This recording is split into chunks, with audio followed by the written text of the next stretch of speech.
আজ আমাকে গরু করা পানি টিকিট দিবা এইভাবে আসবা।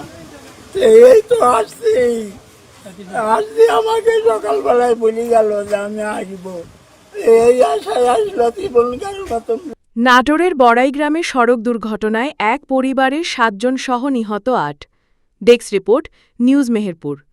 নাটোরের বড়াইগ্রাম উপজেলায় ভয়াবহ সড়ক দুর্ঘটনায় একই পরিবারের ৭ জন সহ প্রাণ হারিয়েছেন মোট ৮ জন। মেহেরপুরের গাংনী উপজেলার নিহত ২ জন।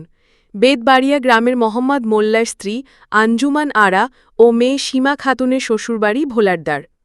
কুষ্টিয়ার দৌলতপুর উপজেলার আদাবাড়িয়া ইউনিয়নের ধর্মদহ গ্রামের নিহত ৬ জন হলেন মোহাম্মদ মোল্লার বড় মেয়ে সেলিনা খাতুন ও মেয়ের জামাই জাহিদুল ইসলাম, শহীদুল ইসলাম, তার স্ত্রী আনোয়ারা খাতুন, বোন ইতি খাতুন ও মাইক্রোচালক শাহাবুদ্দিন।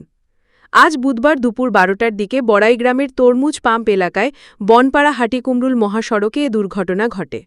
স্থানীয়দের সূত্রে জানা গেছে, সিরাজগঞ্জের কড্ডায় যাওয়ার পথে মাইক্রোবাসের টায়ার ফেটে ড্রাইভার গাড়িটি কন্ট্রোলে না আসায় বিপরীত দিক থেকে আসা একটি ট্রাকের সঙ্গে মুখোমুখি সংঘর্ষ হয়। এই সময় ঘটনাস্থলেই ৬ জন মারা যান এবং পরে হাসপাতালে চিকিৎসাধীন অবস্থায় আরও ২ জনের মৃত্যু হয়। নিহত জাহিদুলের ২ ছেলে প্রবাসে থাকেন। বড় ছেলের স্ত্রীর অপারেশন হয়েছে, তিনি বর্তমানে সিরাজগঞ্জের কড্ডায় তার বাবার বাড়িতে অবস্থান করছেন। তাকে দেখতে যাওয়ার জন্য বুধবার দুপুরে পরিবারের ৭ জন সদস্য মাইক্রোবাসে রওনা হন এবং পথে এই ভয়াবহ সড়ক দুর্ঘটনায় তাদের সবাই প্রাণ হারান। আজ দুপুরে বেতবাড়িয়া গ্রামে দেখা যায় শোকের ছায়ায় স্তব্ধ পুরো গ্রাম। নিহতদের বাড়িতে চলছে আহাজারি। একসঙ্গে পরিবারের ৭ জন সদস্যের মৃত্যুতে গ্রামবাসীর হৃদয়ে নেমে এসেছে গভীর শোকের ছায়া।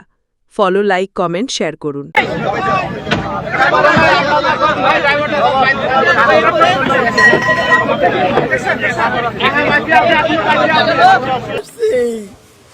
আসছি, আমাকে সকালবেলায় বলি গেল যে আমি আসবো, এই আশায় আসলো জীবন গেল মতো।